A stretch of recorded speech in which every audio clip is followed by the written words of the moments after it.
Mañana llega la hora de la verdad para pensar y analizar las noticias de Colombia y el mundo. La hora de la verdad en la red de Radio Red RCN con Fernando Londoño Hoyos.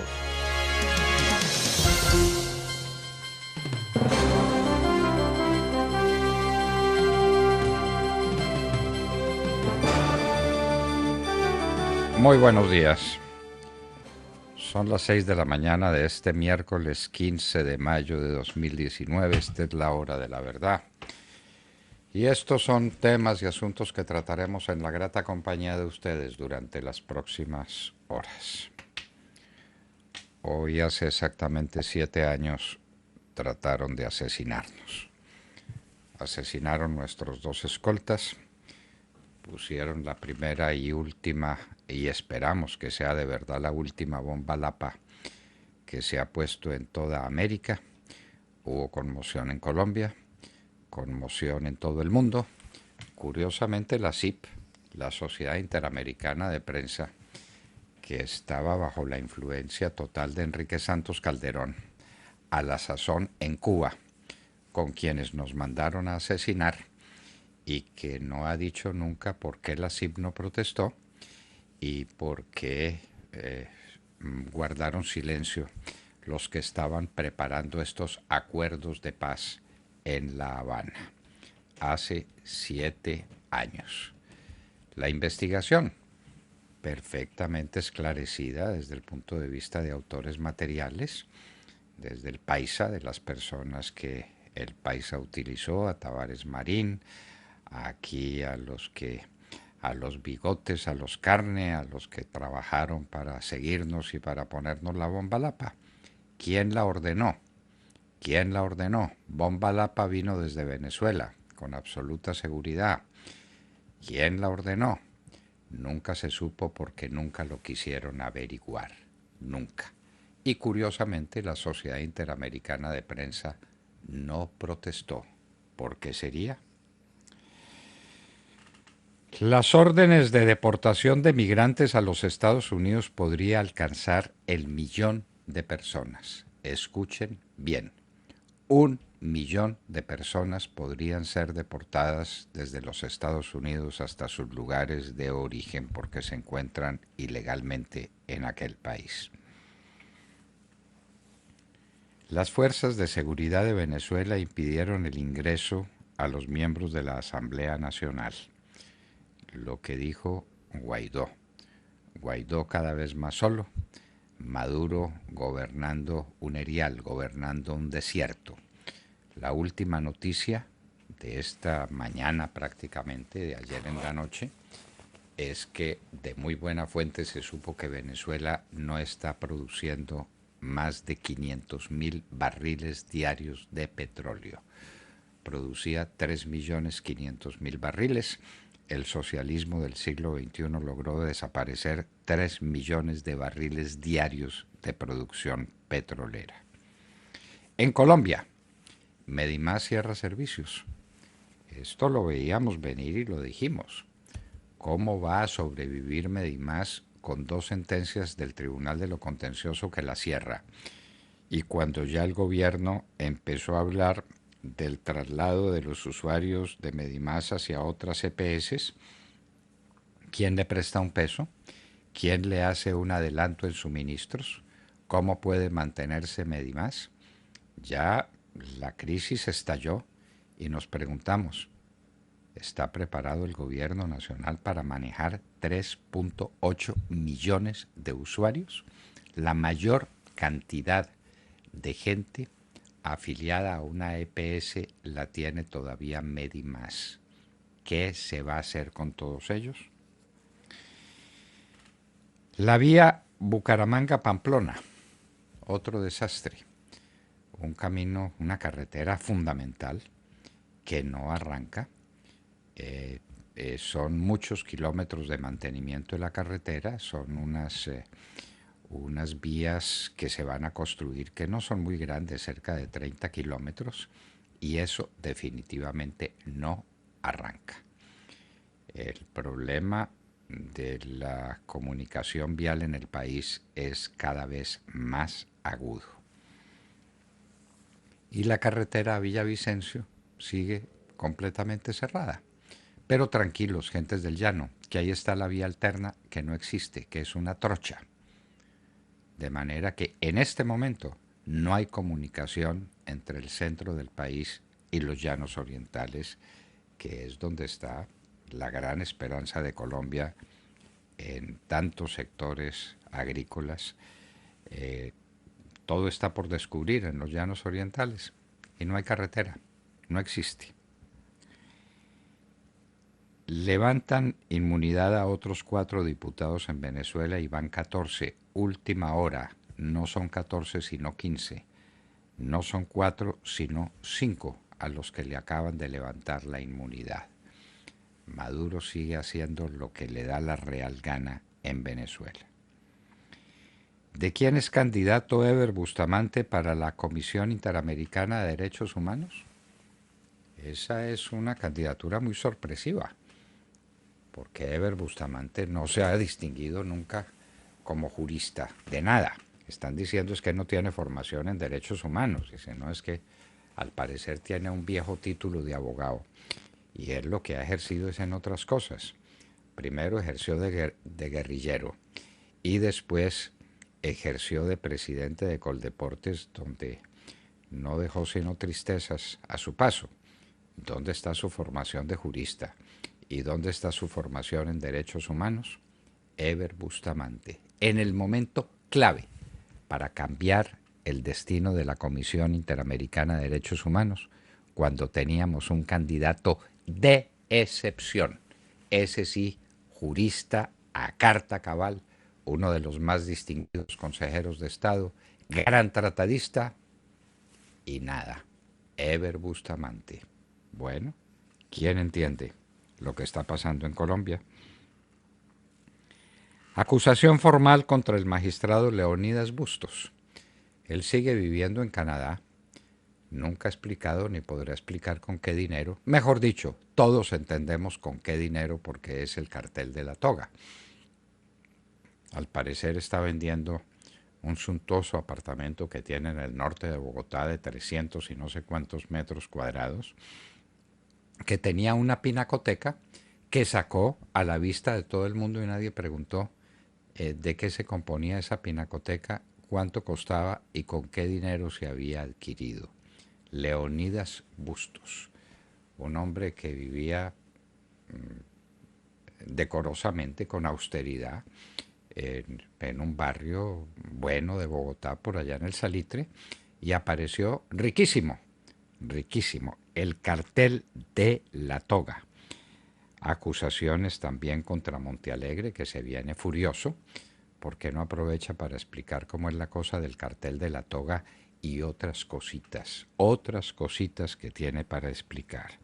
Le están preguntando por la menuda a Leonidas Bustos, 200 millones de pesos. Menuda, menuda, un reloj Rolex, menuda, menuda. También vuelve a relucir Luis Gustavo Moreno, a quien no dejan hablar, a quien no quieren escuchar. Tiene toda la historia del cartel de la toga, Luis Gustavo Moreno. Y Eider Patiño, el presidente de la Sala Penal de la Corte Suprema de Justicia, también en complicaciones. Las investigaciones vienen de la Comisión de Acusaciones de la Cámara de Representantes. 2 muertos y 7 heridos en emboscada a comisión de juzgado municipal de Tibú. ¿Qué es esto?, se preguntan algunos. El posconflicto, contamos nosotros, la paz de la que estamos viviendo. Reunión de Putin con Pompeo en Rusia. Putin habla de restablecer totalmente relaciones con Estados Unidos. Quisieron ser optimistas, pero no pudieron serlo tantos después de la obvia disparidad de criterios que surgió alrededor de Venezuela y alrededor del tema de Irán.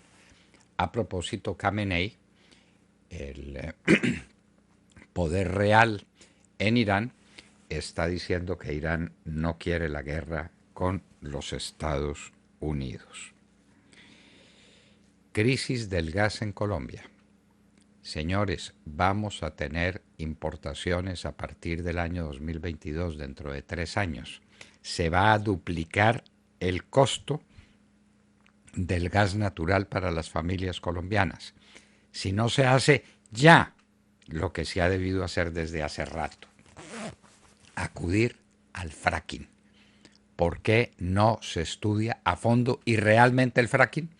Ah, no, pero aquí los mamertos, o algunos mamertos, algunos de ellos, siguen proponiendo el tema o el dilema entre agua y petróleo. ¿Usted qué prefiere? ¿Beber agua o disponer de petróleo? Pues obviamente uno sin agua no puede vivir. Ese es un dilema completamente falso, mentiroso. Se puede tener agua y sobrevivir. Insistimos, Colombia sin petróleo. Y esto es ya a la vuelta de unos días.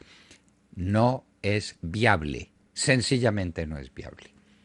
Como no será viable el país, si se aprueba como parece que se va a aprobar en el Congreso de la República y no faltan sino 2 debates, una reforma constitucional según la cual el 20% del presupuesto nacional lo manejan los congresistas. 20%. ¿Cuál es el porcentaje del presupuesto que se va para servir la deuda? ¿Cuál es el porcentaje del presupuesto que se va para pagar pensiones?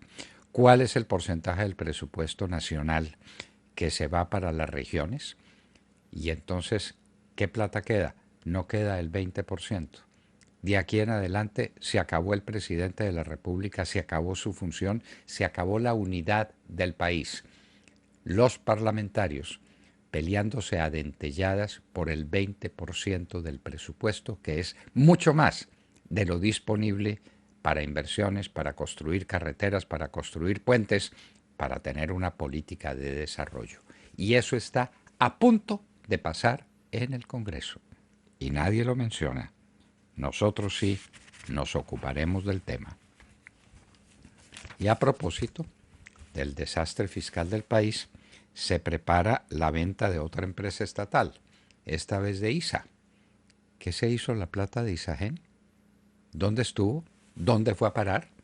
Plata que utilizaron Cárdenas y Santos para tapar sus huecos, para la corrupción, para la mermelada del país. Isagen, la vendimos y no tenemos Isagen. Ahora vamos a vender ISA, lo que tengamos en ISA y probablemente parte de Ecopetrol.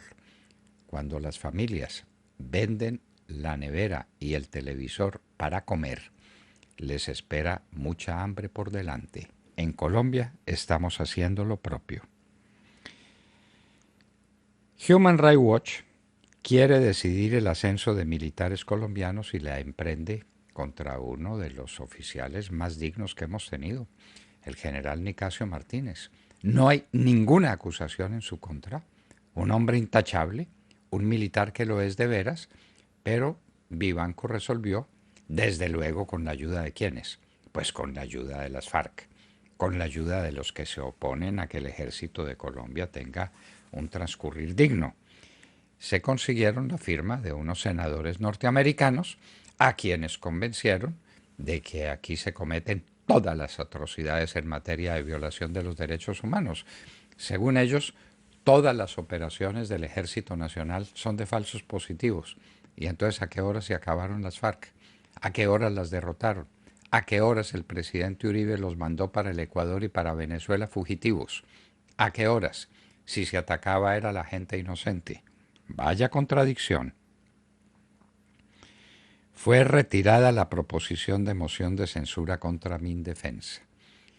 El ministro de Defensa, Guillermo Botero, iba a ser sometido hoy a un debate por moción de censura. Los que la proponían retiraron la proposición aduciendo que es que vienen noticias espectaculares y que es necesario proponer una nueva moción de censura. ¿Quién sabe quién será la verdad? El Congreso de Alabama, Estados Unidos, dicta una ley prohibiendo el aborto inclusive en casos de violación.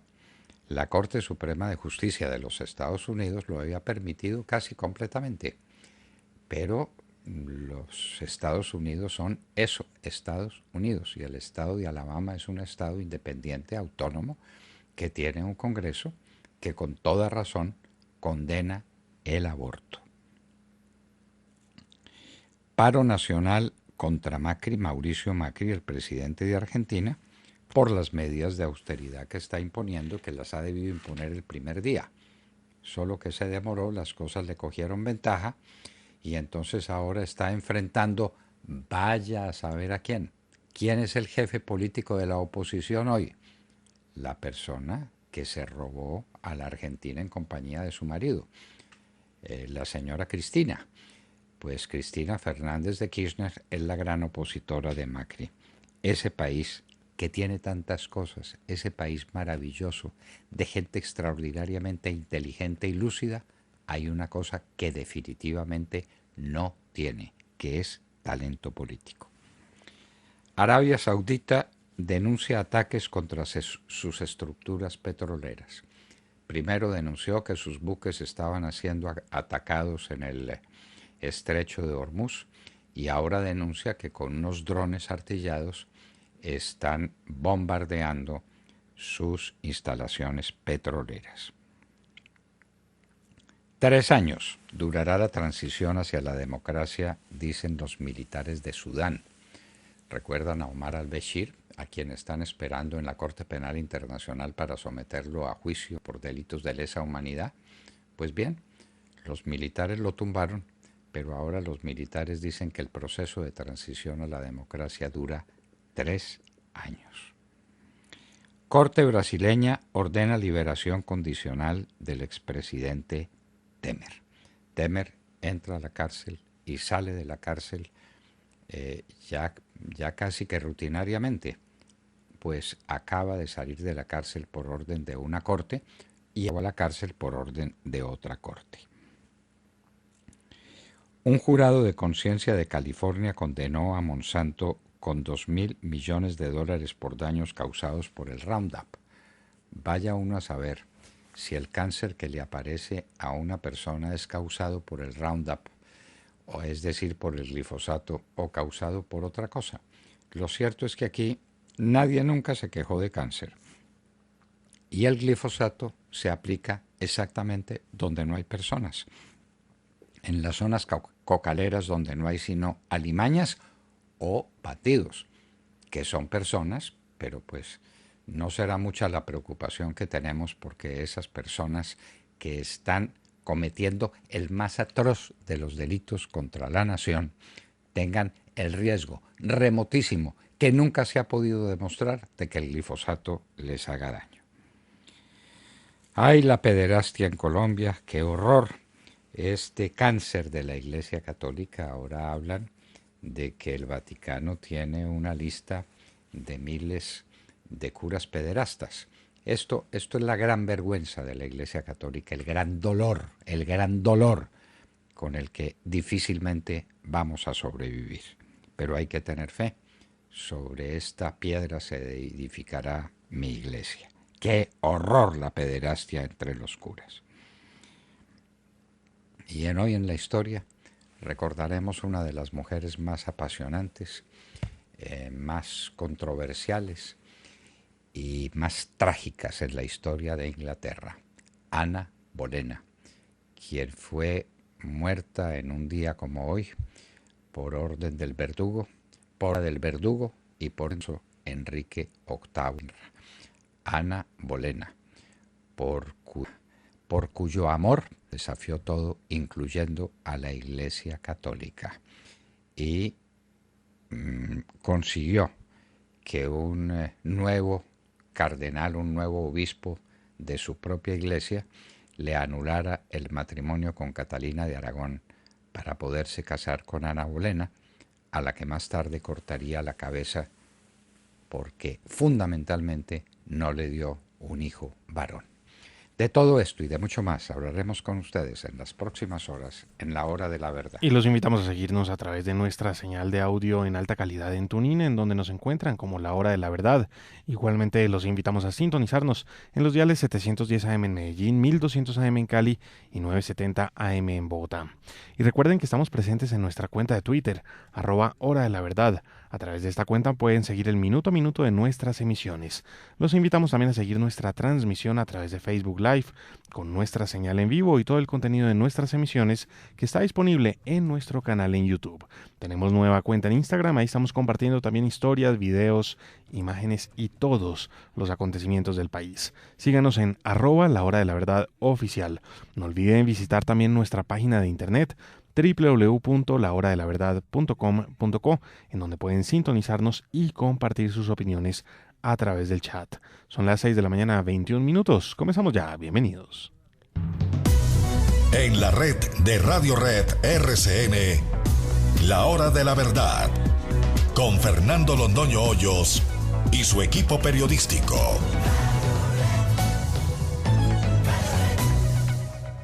No hay nada más grave que la ceguera.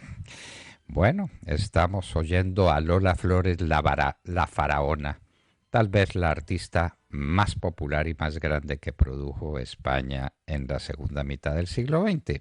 Simplemente para no hablar hacia atrás porque no nos consta cómo fueron las artistas de entonces. Pero Lola Flores fue grande entre las grandes. Con esa canción bellísima, A tu vera, de Rafael de León y Juan Lozano. Con esa canción tan bella saludemos la mañana, Sergio Gel. Doctor Londoño, muy buenos días para usted, para todos nuestros oyentes. Saludamos la mañana y hay que estar muy despiertos para revisar con mucho detenimiento este proyecto de acto legislativo mediante el cual se pretende modificar la Constitución Política de Colombia en lo que tiene que ver con el manejo o con la aprobación, mejor, del presupuesto nacional. Un articulito, el 351, que es el que está siendo modificado con una propuesta firmada por 35 congresistas, entre los que aparecen 2 del Centro Democrático. Del Centro Democrático está Eduard Rodríguez y hay otro congresista del Centro Democrático, ya le confirmo de quién se trata. Se trata de Gabriel Jaime Vallejo, es el otro congresista también coautor de esta iniciativa que, como le digo, va firmada por 35 parlamentarios. Pero ¿qué es lo que se busca hacer a través de la modificación de ese artículo del 351?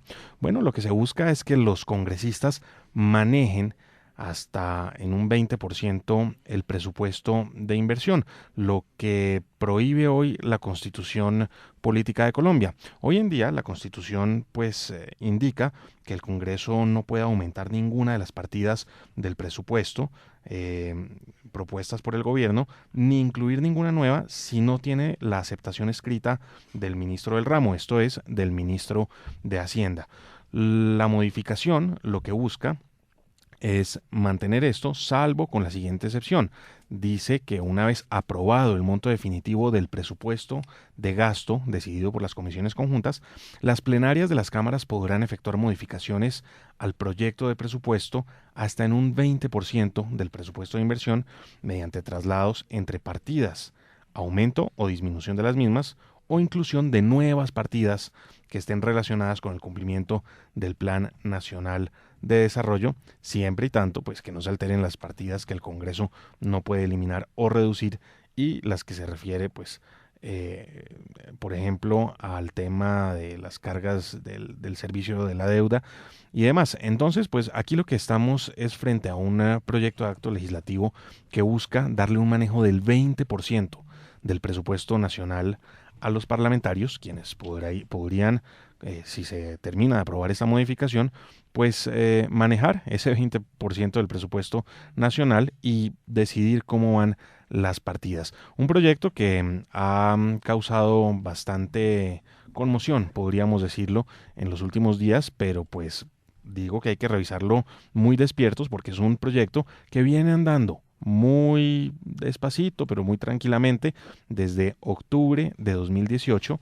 Nadie le había puesto atención a este proyecto. Ahora sí, ya cuando ha sido aprobado en sexto debate y le faltan 2, todo el mundo prende las alarmas. El gobierno nacional se opone a que esta iniciativa sea aprobada, hace un llamado a que sea archivado este proyecto, pero lo cierto es que va con todo el impulso y los congresistas pues no pretenden frenarlo. Como le digo, 2 congresistas del Centro Democrático son quienes también son coautores de este proyecto de ley que tiene firmantes de todos los partidos, encabezados por Carlos Germán Navastalero del Polo Democrático Alternativo. ¿Cómo le parece? Pero hay una imprecisión que yo quiero que salvemos, si no en este mismo momento, más adelante, porque una cosa es el presupuesto nacional y otra cosa es el presupuesto de inversión. En la nación hay un presupuesto para gastos de funcionamiento, hay otra parte que se llama el gasto público social y otro que es el presupuesto de inversión. ¿Es el presupuesto nacional el 20% del presupuesto o el 20% de lo que finalmente en el presupuesto quede para inversión? A ver, el artículo 351 lo define como el presupuesto de gastos, pero es el presupuesto nacional, es Bueno, el presupuesto nacional. pero ¿qué dice el proyecto nuevo? Que es el que hay que mirar. Sí, precisamente lo estoy leyendo del proyecto nuevo. Se refiere al presupuesto de gastos, pero es el presupuesto nacional en realidad. Entonces es de la totalidad del presupuesto. Correcto, es de la totalidad del presupuesto, por lo que algunas personas han hecho un cálculo de que cada congresista sí podría manejar en promedio unos 30.000 millones de pesos al año, en el presupuesto, porque... Sí, claro, al año. Bueno, sí, al año, el presupuesto es anual. Sí, es anual. Unos 30.000 millones que podrían decidir cómo repartirlos en las partidas presupuestales. Bueno, la locura, porque lo esencial, el manejo esencial que tiene el Ejecutivo es el manejo de la economía. Y el manejo de la economía se hace fundamentalmente a través del manejo del presupuesto. Si el manejo del presupuesto pasa a manos de los parlamentarios, es decir, de 200, en este momento 260. Aproximadamente, sí, señor. Bueno, ¿cuál unidad de criterio? ¿Cuál formación de un presupuesto de inversión adecuado? ¿Cuál responsabilidad? Que es que no funcionan y que no hay carreteras y que no hay nada y que la plata se distribuyó en todas las regiones de manera que le toque algo a todas y en últimas nada a ninguna. No se puede hacer ninguna obra grande, una carretera que va a pasar por 10 departamentos, pues entonces no se puede construir porque hay que conseguir los votos de los parlamentarios de 10 regiones. Claro, y es de que 10 departamentos distintos. ¿Piensa usted que si son, por ejemplo, para este año 260 billones, y si se hubiera aplicado este artículo este año, pues de esos 260 réstele 52 billones, que es lo que los parlamentarios van a manejar y a distribuir? Bueno, y a duras penas queda la plata para el servicio de la deuda, para el pago de las pensiones, sí, señor, y para el pago de las transferencias a los departamentos, y lo demás lo manejan los parlamentarios. Ni hablar, pues, los gastos de funcionamiento del Estado. No, esto es la catástrofe. Y estos parlamentarios del Centro Democrático que expliquen cómo se enfrentan así al gobierno nacional. Y desde luego, estoy seguro, esto no tiene ni la firma ni la simpatía del presidente Álvaro Uribe. No. Edwin Rodríguez. No. Vaya, pero ¿cómo lo puede tener? No, ¿Cómo lo puede tener? Lo que le digo, del Centro Democrático solamente Gabriel Jaime Vallejo y Eduardo Rodríguez. Esto es Gabriel Jaime, que es una persona muy seria y muy capaz y un hombre de sólidos conceptos jurídicos. ¿Cómo incurre en semejante disparate? Uno no lo entiende. Bueno, pero esto es lo más grave, amigos, lo más grave que le ha pasado a Colombia y que le puede pasar es que en los últimos 2 debates que quedan el Parlamento apruebe esta barbaridad que encabeza Navastalero, que es el espejo de la pulcritud. Él es la maravilla y lo que quiere por lo pronto es tener 30.000 millones de pesos para hacer con ellos lo que le dé la gana. Hágame el favor. Y pues insistir, doctor Londoño, esto viene desde octubre, nadie se había dado cuenta, pero ahora ya que faltan 2 debates, se han prendido las alarmas. Se han prendido las alarmas. ¿Y dónde estaba el gobierno nacional? No, eso sí. ¿Dónde estaba el manejo del Parlamento del gobierno nacional? La ministra del Interior. Y el ministro de Hacienda, ¿no? El ministro de Hacienda estaba dormido y apenas se está despertando ahora. Por Dios, ¿qué nos está pasando? Tatiana Guerrero. Buenos días, doctor Fernando, compañeros y a toda nuestra querida audiencia.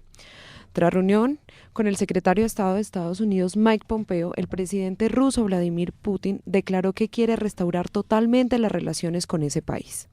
Por su parte, Pompeo afirmó que el presidente de su país, Donald Trump, también está decidido a mejorar las relaciones con Rusia, ya que es algo que reanudará en beneficio de ambos pueblos. Esto fue un anuncio muy positivo para el mundo y parecía que la reunión era de total éxito. Pero dos temas continúan siendo la discordia entre estos países, que son Venezuela e Irán. Durante la extensa reunión entre el canciller ruso Sergei Lavrov y Mike Pompeo, se refirió a Venezuela y manifestó que Estados Unidos y más de 50 países consideran que ha llegado la hora de que Maduro, el presidente de Venezuela, deje el poder. Y continuó diciendo que Estados Unidos espera que el apoyo ruso a Maduro se termine. Por su parte, la respuesta de Lavrov fue tajante y manifestó que no se puede instaurar una democracia por la fuerza. También dijo, abro comillas, las amenazas contra el gobierno de Maduro de representantes de la administración de Estados Unidos y el señor Guaidó, que siempre menciona su derecho a invitar a la intervención militar, no tienen nada en común con la democracia. Cierro comillas, agregó el canciller ruso. Luego continuaron hablando de la crisis nuclear iraní, donde Pompeo afirmó que Estados Unidos seguirá ejerciendo presión y que pese a que ellos no quieren una guerra con Irán y a la tensión militar que existe en el Golfo, aseguró que tomará medidas si se ven sus intereses amenazados. Rusia consideró positiva una posible petición estadounidense para que los presidentes Donald Trump y Vladimir Putin se reúnan durante la próxima cumbre del G20 que se realizará en junio en Japón. Bueno, Lavrov y Pompeo se reúnen y prácticamente no llegan a nada, porque pues simpatía, buenas maneras, cortesía diplomática y los grandes problemas quedan pendientes. No dijeron nada sobre Corea del Norte, ¿no? No. Pero el tema de Irán y el tema de Venezuela son temas suficientes para mantener una guerra que, como decimos en nuestro artículo, en las dos orillas, de fría no tiene nada. Esto está caliente por todas partes. Caliente en Siria, caliente en el sur de Arabia, en el estrecho de Hormuz, caliente en Irán, caliente en la Franja de Gaza, caliente en Nigeria, caliente en Libia, caliente en Venezuela, caliente en Nicaragua, caliente en Cuba. ¿Esto de frío qué tiene? Esto es el horror. Esto es el horror. Estamos viviendo en un mundo de horror, siempre con la amenaza nuclear al fondo. Que un día alguien se enloquezca, resuelva tirar un misil de esos, un Kim Jong-un, un salvaje de esos, y estamos en la mitad del fin, o en el comienzo del fin, de la especie humana. Nada menos que ese es el peligro. De Marco. Doctor Fernando, compañeros de la mesa, oyentes de la Hora de la Verdad, muy buenos días. El representante a la Cámara por el Centro Democrático es el Eduardo Rodríguez, representante investigador en el caso del Cartel de la Toga, determinó ayer acusar formalmente al exmagistrado José Leonidas Bustos por los delitos de concierto para delinquir, cohecho propio y tráfico de influencias, después de encontrar evidencia suficiente que indica que recibió al menos 200 millones de pesos y un reloj Cartier avaluado en 50 millones de pesos. Realmente muy poquito para lo que debe haber detrás. Prácticas de más de 100 pruebas en este proceso. Se encontró que existen serios indicios de que Bustos, como se ha establecido, es el cerebro de una organización criminal encaminada a favorecer en procesos que se tramitaban ante la Corte Suprema de Justicia a otros, dijo Eduardo Rodríguez en declaraciones ante los medios de comunicación. Eduardo Rodríguez también anunció la compulsa de copias para que sean investigados el exfiscal Eduardo Montealegre y el ex vicefiscal Jorge Perdomo y el presidente de la Sala de Casación de la Corte Suprema de Justicia, Eider Patiño, aunque no entregó mayores detalles sobre esa petición a estos tres personajes. Y es que debemos recordar, doctor Fernando, que el señor Leonidas Bustos, que hoy está viviendo en el Canadá, es una de las cabezas claramente del cartel de la toga en la Corte Suprema de Justicia, donde se vendían sentencias a aforados a cambio de fabulosas sumas de dinero. Los únicos que ahora han pagado cárcel por este delito han sido Luis Gustavo Moreno, que se encuentra en los Estados Unidos como testigo, y el expresidente de la Corte Suprema de Justicia, Francisco José Ricaurte, pero Bustos, pues nada, se voló. Aunque Bustos estaría intentando vender varios de sus bienes en Colombia, el congresista Eduardo Rodríguez aclaró que el exmagistrado no podrá hacer ningún negocio, pues tiene prohibido hacer comercialización de sus bienes inmuebles, toda vez que está vinculado formalmente a este proceso. Se espera que en esta misma semana la Comisión de Acusación estudie el escrito y de ser aprobado, pues pase a la plenaria de la Cámara, y si pues allí prospera la acusación, pasará al Senado, en donde será una votación más, y si se aprueba se le quitará el fuero de magistrado para que sea investigado por estos presuntos, más bien, por estos hechos de corrupción que le imputan desde la Comisión de Acusaciones. Y pues veremos a Leonidas Bustos pues desfilar ante la Corte Suprema de Justicia ante sus pares, lo que también hay que decirlo, está bastante lejos porque recuerden ustedes, está en el Canadá y han dicho que está buscando asilo político en ese país. Por ahora, sabemos y lo hemos visto en fotografías, está con mensaje de venta el apartamento 301 con un área de 388 metros cuadrados, vista al exterior, pisos en mármol, finas maderas, grifería exclusiva, jacuzzi, turco, sonido, iluminación automatizadas, cámaras, ascensor privado. Bueno, un apartamento absolutamente lujoso en el norte de Bogotá que está evaluado en 3.920 millones de pesos. Bueno, es que las primas de Navidad bien administradas producen muchos rendimientos. Lo decimos pues con la ironía que ustedes se imaginan que hay en nuestras palabras. ¿Y qué pasó con la pinacoteca?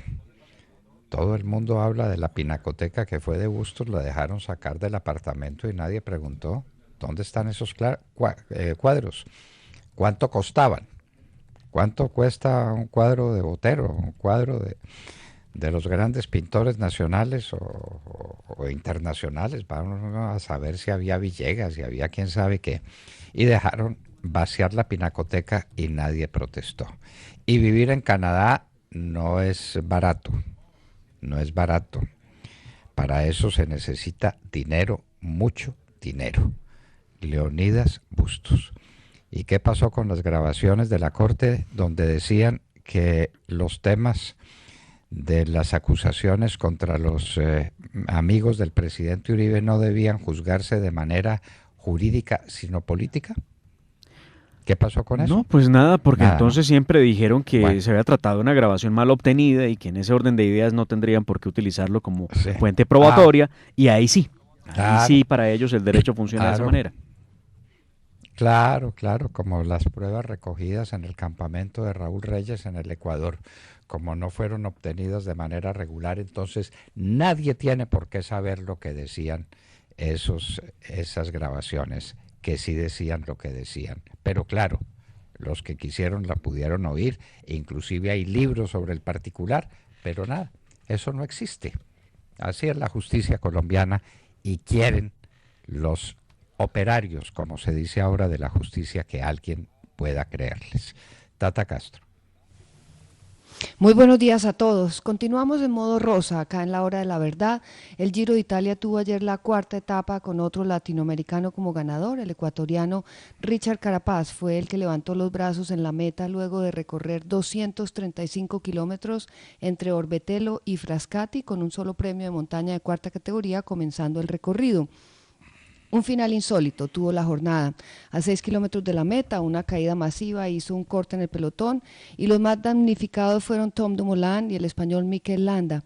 Dumoulin sufrió un fuerte golpe en la rodilla izquierda, cruzó la meta con más de 4 minutos de retraso respecto al líder de la competencia, el esloveno Primo Roglic, quien se salvó del percance y con otros 9 corredores sobrevivieron en el grupo de adelante, sacándole 18 segundos al otro grupo donde estaban Miguel Ángel López, López, Simon Yates, Nibali y Esteban Chávez, entre otros. Superman López continúa en el cuarto lugar de la general, ahora a 44 segundos del líder, y Dumoulin, que estaba entre los favoritos al título, pasó del quinto lugar de la general al puesto 56, ahora a 4 minutos 30 de Roglic.